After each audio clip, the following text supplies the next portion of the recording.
بسم اللہ الرحمن الرحیم۔ رمضان کی آمد ہوئی تو روئے زمین مکہ مکرمہ میں جمع ہونا شروع ہو گئی۔ دنیا کے ہر گوشے میں رہنے والے امیر اور غریب، شاہ اور قطع، ایرانی اور تورانی، کالے اور گورے، عربی اور عجمی، سب کے سب مسلمان بیت اللہ کے دیدار سے مشرف ہونے کے لیے عمرہ کرنے والے تھے، کیونکہ رمضان میں عمرے کا اتنا ثواب ہوتا ہے گویا حضور علیہ السلام کے ساتھ مل کر حج ادا کیا ہو۔ قاضی ابو بکر انصاری رحمۃ اللہ علیہ اسی سعادت کو حاصل کرنے کی غرض سے مکہ المکرمہ پہنچ گئے، مگر مکہ مکرمہ میں اللہ تعالیٰ کا مقدس گھر ہے جسے حضرت ابراہیم علیہ السلام اور ان کے ساتھ ان کے بیٹے اسماعیل علیہ السلام نے تعمیر کیا تھا، اور اعلان کیا تھا کہ لوگو، اللہ نے تم پر اس گھر کا حج فرض کیا ہے، اس لیے تم حج ادا کرو۔ اسی دوران اللہ تبارک و تعالیٰ نے ان کی آواز کو دنیا کے گوشے گوشے میں پھیلا دیا، اور حاجیوں کے پہنچنے سے پہلے ہی ان کے لیے آب اور غلہ، پتھریلی اور پہاڑی زمین میں ہر قسم کے پھلوں کا رزق پہنچا دیا۔ حسب استطاعت مسلمان جی بھر کر وہاں مناسک حج ادا کرتے ہیں اور من پسند پھلوں سے لطف اندوز ہوتے ہیں۔ اللہ کے اس بندے نے ابتدائی دنوں میں اپنی آرزو کے مطابق جی بھر کر بیت اللہ کا طواف کیا اور صفا اور مروہ کے درمیان سعی کی، اور دنیا جہان کے سب سے مقدس پانی سے اپنی پیاس بجھائی، اور اللہ کے جن نظاروں کو کتابوں سے سنا تھا انہیں آنکھوں سے دیکھا۔ عبادت میں اس قدر سرور آیا کہ بیان سے باہر ہے۔ دل کو موہ لینے والی آذانیں اور پر لطف نمازیں، دلکش تلاوتیں اور سکون دینے والی دعائیں سنی، اور دلوں کو شفا بخشنے والا آب زمزم بھی تھا۔ تو اب ہمیں محبت و مروت کے ایسے مناظر دیکھنے میں آئے جو دنیا جہان میں کہیں نظر نہیں آتے۔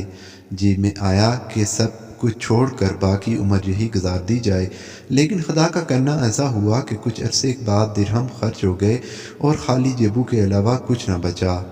کچھ دن فکر و فاقہ سے گزر گئے، لیکن ایک رات بھوک کی انتہا ہو گئی۔ غیرت مند طبیعت نے دست سوال دراز کرنے سے روکے رکھا، اور یہ اس امید پر کہ شاید اللہ تعالیٰ اس کا کوئی سبب پیدا کر دے، گھر سے اٹھے اور مکہ کی گلیوں میں پھرنے لگے تاکہ کہیں سے کچھ کھانے کو مل جائے اور رات آرام سے گزر جائے۔ ان دنوں مکہ مکرمہ میں بڑی چہل پہل تھی۔ عربی، عجمی، مراکشی، تمام دنیا کے لوگ عمرہ کے لیے بستیوں اور شہروں، صحراؤں، دریاؤں اور سمندری جزیروں سے نکل کر اور پہاڑوں کی چوٹیوں سے اتر کر بیت اللہ کے دیدار سے اپنی آنکھیں ٹھنڈی کرنے آئے تھے۔ ان میں سے ایک بزرگ کی تھیلی گم ہو گئی جو اتفاقاً ابو بکر انصاری کی ہاتھ لگ گئی۔ یہ اس سے لے کر اپنے گھر روانہ ہو گئے۔ جب اسے کھول کر دیکھا تو اس میں موتیوں کا لاسانی ہار موجود تھا۔ اسے دیکھتے ہی بھوک احساس ختم ہو گیا اور جسم میں طاقت پیدا ہو گئی۔ جی میں آیا کہ اس سے کچھ خرچ کر کے ضرورت پوری کر دی جائے، لیکن اس مومن کے ایمان نے ایسا کرنے نہ دیا، کیونکہ یہ مثالی مومن ایک صاحب استقامت مسلمان تھے۔ جب رومیوں نے 1.5 سال تک اپنی قید میں رکھا اور مسلسل 5 سال تک ان کی گردن میں وزنی توک اور ہاتھوں میں ہتھکڑیاں اور پاؤں میں بیڑیاں پہنائے رکھیں، ہر روز ان سے مطالبہ کیا جاتا کہ عیسیٰ علیہ السلام کو اللہ کے بیٹے ہونے کا اقرار کر لو اور اعزاز و اکرام سے رہا ہو کر اعلیٰ منصب پر فائز کر دیے جاؤ گے، لیکن ان کے پایہ استقلال میں لغزش نہ آئی۔ چنانچہ نہ تو انہوں نے عقیدہ بدلا اور نہ قید کی حالت میں وقت ضائع کیا، بلکہ وہاں سے رومی زبان سیکھ لی۔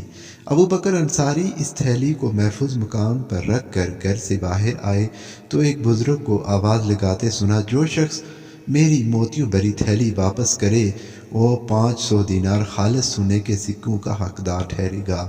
ابو بکر انصاری کے جی میں آیا کہ میں بھوکا اور محتاج ہوں، میں تھیلی واپس کر کے 500 دینار لے لوں تو اس میں کیا حرج ہے، لیکن فوراً ضمیر بیدار ہوا۔ کیا گمشدہ چیز کو واپس کرنا فرض نہیں ہے؟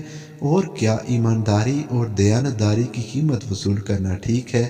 دل سے آواز اٹھی، امانت واپس کرو اور اپنے خالق و مالک سے رزق کا سوال کرو۔ چنانچہ انہوں نے بزرگ کا ہاتھ تھاما اور اسے اپنے گھر لے گئے، بڑے اکرام و احترام سے بٹھا کر کچھ سوالات کیے۔ جی محترم، آپ کی تھیلی کی علامت کیا ہے؟ جی وہ ریشم کی بنی ہے۔ اس تھیلی کا دھاگا کیسا ہے؟ جی وہ بھی ریشم کا بنا ہوا ہے۔ آپ کے موتیوں کا رنگ کیسا ہے اور ان کی تعداد کتنی ہے؟ جی وہ مختلف رنگوں کے ہیں اور 20 کی تعداد میں ہیں اور آپس میں پروئے ہوئے ہیں اور کس رکھے ہیں، وہ ریشمی اور سیاہ رنگ کا ہے اور اس کی ہر بات درست ہے، آپ کی امانت جو کی تو محفوظ ہے۔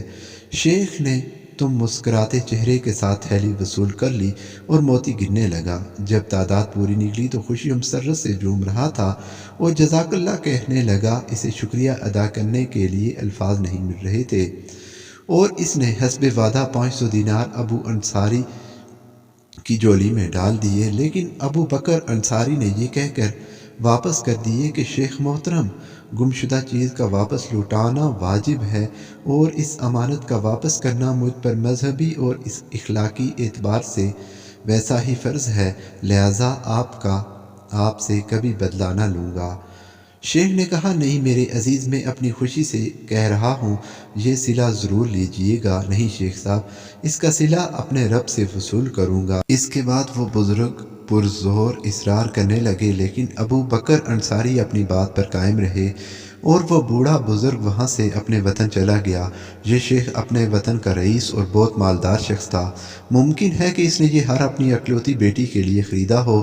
جب یہ شخص اپنے وطن پہنچا تو تمام عمر اس نوجوان کی دیانتداری کا قصہ سناتا رہا اور خواہش کرتا فوت ہو گیا کہ کاش میں اس نوجوان مسافر کا نام اور پتہ پوچھ لیتا اور اس کے ساتھ اپنی بیٹی کی شادی کر دیتا۔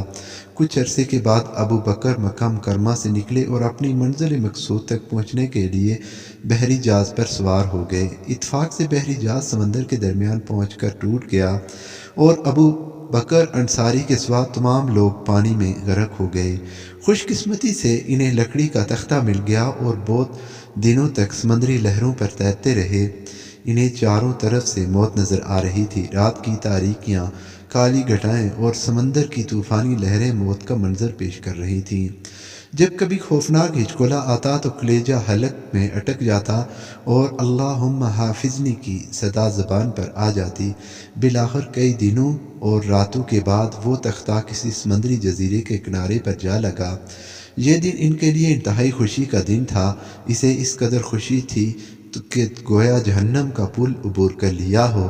ابو بکر اس تختے سے اتر کر سب سے پہلے وہاں کی مسجد میں گئے اور سجدہ شکر ادا کیا، لیکن اب جائیں تو کہاں جائیں، نہ جان نہ پہچان، اندیکھے چہرے اور پرائے لوگ۔ بالآخر رحمت خداوندی شامل حال ہو گئی اور علم کی شان نظر آئی۔ جب جزیرے والوں نے انہیں مسجد میں تلاوت کرتے سنا تو وہ شدت اشتیاق سے ان کو دیکھنے آئے اور یکے بعد دیگرے ان کی ضیافت کرنے لگے۔ انہوں نے فرمائش کی کہ ان کے بچیوں، مردوں، عورتوں کو قرآن مجید کی تعلیم دیں۔ چنانچہ انہوں نے پوری محنت اور ذمہ داری سے یہ خدمت سر انجام دی اور وہ بھی دل و جان سے ان کی خدمت کرنے لگے۔